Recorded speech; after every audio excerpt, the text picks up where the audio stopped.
moments after the Seahawks had finished off an impressive road victory in Los Angeles, holding a Rams offense that to that point in the season was averaging 35.5 points per game to only 10 points, and 2 weeks after Seattle's defense had an uncharacteristically bad half in a loss in Tennessee. Cornerback Richard Sherman had a message for those who wondered if the Seahawks' days of defensive dominance had passed.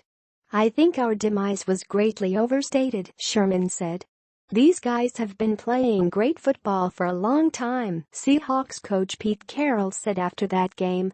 "And I think it's just another statement that they will not relent." 2 weeks later, following their bye, the Seahawks picked up where they left off, holding the New York Giants to a single touchdown, and that came off a turnover that gave New York the ball at Seattle's 17-yard line. And just like that, the Seahawks are back in a familiar place, leading the NFL in scoring defense, allowing just 15.7 points per game. From 2012 to 2015, the Seahawks became the first team in the Super Bowl era to lead the league in points allowed for 4 straight seasons, a big reason why the Seahawks appeared in 2 Super Bowls, winning 1 and 10 or more games every year during that stretch. Last year, the Seahawks had a small regression of sorts, finishing only 3rd in scoring defense while still winning the NFC West, but they were right in the hunt to lead the league in that category again before Earl Thomas went down with a season-ending leg injury in early December.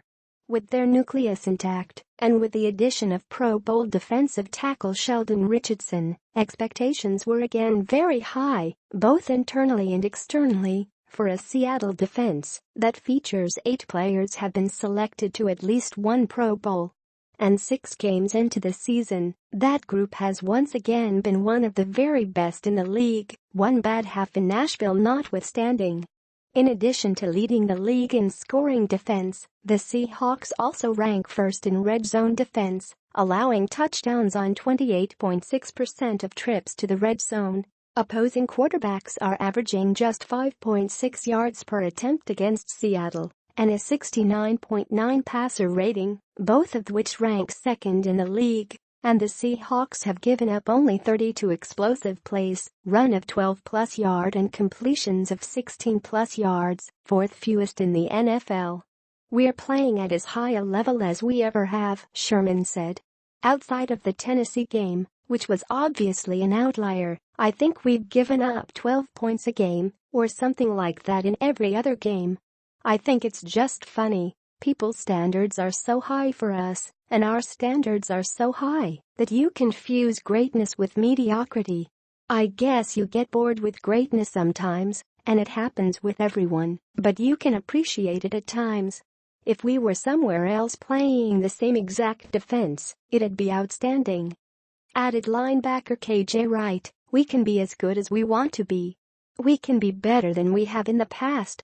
We have a lot of games still to prove ourselves. We have a lot of games to show us and the world what we're about. So we'll take it one game at a time, and it starts this week." Even Seattle's perceived weakness on defense this year, their run defense, is a bit misleading.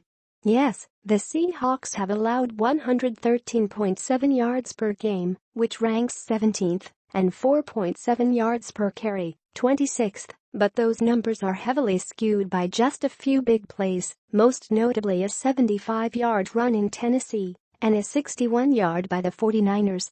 Outside of those plays, the Seahawks have looked very much like the defense that allowed a league-low 3.4 yards per carry last season, and in their past 3 games since that loss to the Titans, the Seahawks have allowed 81.3 rushing yards per game and 3.6 yards per carry.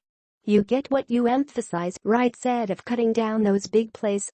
"We addressed it, and it has been great for us. Tackling has been good. As you saw last game, the DBs are staying on top. We're pretty satisfied." Satisfied with how they have played of late shouldn't be confused with complacency, however.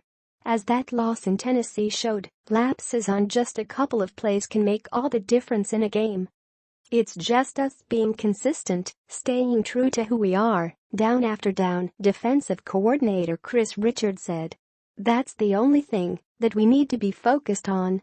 Not numbers, not papers, or any thoughts or anything like that. Again, it's just us staying true to who we are. And being back on top doesn't mean there isn't room for improvement. As linebacker Bobby Wagner put it, I feel like there's still more up there.